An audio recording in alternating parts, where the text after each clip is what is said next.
بسم اللہ الرحمن الرحیم۔ پیارے ناظرین، ماہ شعبان کا مہینہ ختم ہونے سے پہلے یہ وظیفہ کر لو، اللہ پاک کے حکم سے آپ کے ہر مقصد میں کامیابی ملے گی، تمام مرادیں، تمام خواہشیں پوری ہوں گی اور گھر میں خیر و برکت ہوگی۔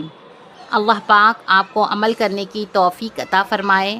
عمل کی اجازت کے لیے کمنٹ میں اللہ ضرور لکھیں۔ تو آپ کو کرنا یہ ہے کہ صرف شعبان کے آخری دنوں میں اول آخر 3 بار درود شریف پڑھنا ہے، پھر 100 مرتبہ بسم اللہ الرحمن الرحیم پڑھنا ہے، پھر 33 مرتبہ یا ربنا پڑھنا ہے۔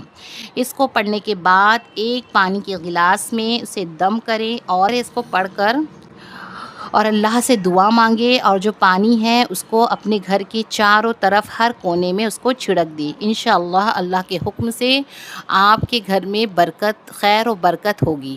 ویڈیو پسند آئے تو سبسکرائب کریں، لنک کو شیئر کریں۔ جزاک اللہ خیرہ۔